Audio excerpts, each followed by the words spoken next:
గతేడాది పూరిలో పర్యటించిన జ్యోతి మల్హోత్రా జగన్నాథుడి ఆలయంపై డ్రోన్లు వీడియోలు. ఉజ్జయినిలోనూ పర్యటించిన జ్యోతి మల్హోత్రా ఆపరేషన్ సింధూర్ సమయంలో డానిష్కి టచ్లో జ్యోతి.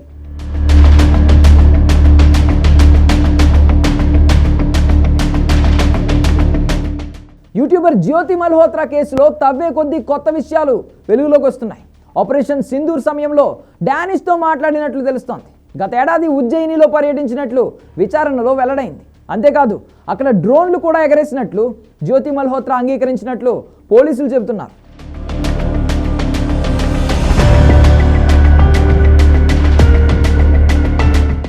పాకిస్తాన్కు స్పైగా పనిచేస్తున్నట్లు ఆరోపణలు ఎదుర్కొంటున్న యూట్యూబర్ జ్యోతి మల్హోత్రా కేసులో సంచలన విషయాలు బయటపడుతున్నాయి. ఆపరేషన్ సింధూర్ సమయంలోనూ జ్యోతి డానిష్తో మాట్లాడినట్లు తెలుస్తోంది. ఎన్ఐఏ, ఇంటెలిజెన్స్ బ్యూరో అధికారులు కూడా ఆమెను ప్రశ్నిస్తున్నారు. యూట్యూబ్ వీడియోల పేరుతో వివిధ ప్రాంతాలకు తిరుగుతూ భారత్కు చెందిన సున్నితమైన సమాచారాన్ని పాక్కు చేరవేస్తున్నట్లు ఆరోపణలు ఎదుర్కొంటోంది. గతేడాది ఏప్రిల్లో జ్యోతి ఉజ్జయినిలోని మహాకాళేశ్వర ఆలయాన్ని సందర్శించినట్లు మధ్యప్రదేశ్ పోలీసులు తెలిపారు. విచారణలో ఎటువంటి నేరారోపణలు బయటపడలేదని సమాచారం. మధ్యప్రదేశ్ టూర్లో జ్యోతి మల్హోత్రా ఏ ప్రాంతాలకు వెళ్ళింది, ఏ హోటల్స్లో బస చేసింది అన్న దానిపై పోలీసులు కూపీలాగుతున్నారు.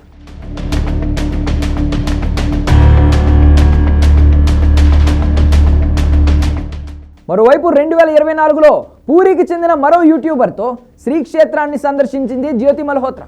అక్కడి ఆలయంపై డ్రోన్ను ఎగరవేసినట్లు అధికారులు గుర్తించారు. శ్రీక్షేత్రంపై ఉగ్రవాదుల కళ్ళున్నాయని ఇటీవల కేంద్ర ఇంటెలిజెన్స్ వర్గాలు వెల్లడించాయి. ఈ విషయం వెలుగులోకి రావడంతో అధికారులు అప్రమత్తమయ్యారు. జ్యోతి ఆలయంపైకి డ్రోన్ను ఎందుకు పంపింది, అందులో ఎలాంటి వీడియోలు చిత్రీకరించింది అన్న సమాచారాన్ని రాబట్టేందుకు పోలీసులు ప్రయత్నిస్తున్నారు. ట్రావెల్ బ్లాగర్, యూట్యూబర్ అయిన జ్యోతి మల్హోత్రా ట్రావెల్ విత్ జో పేరుతో ఒక యూట్యూబ్ ఛానల్ నిర్వహిస్తోంది. 2023లో పాక్కు వెళ్లిన సమయంలో ఆమెకు పాక్ హైకమిషన్ ఉద్యోగి అయిన డానిష్తో పరిచయం అయింది. అనంతరం ఆమె ఆ దేశ గూఢచర్య సంస్థ ప్రతినిధులతో టచ్లోకి వెళ్ళినట్లు తెలిసింది.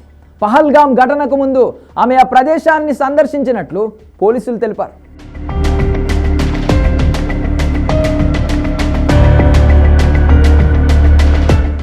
పాకిస్తాన్ ఇంటెలిజెన్స్ అధికారులతో సంబంధాలున్నట్లు ఎన్ఐఏ విచారణలో ఒప్పుకున్న యూట్యూబర్ జ్యోతి మల్హోత్రాకు హిసార్ జిల్లా కోర్టు మరో 4 రోజులు రిమాండ్ విధించింది.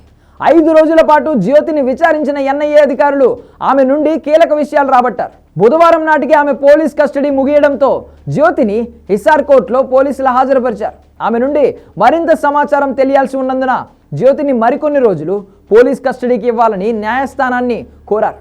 పోలీసుల వాదనలను పరిగణలోకి తీసుకున్న కోర్టు మరో 4 రోజుల పాటు ఆమెకు పోలీస్ రిమాండ్ విధించింది.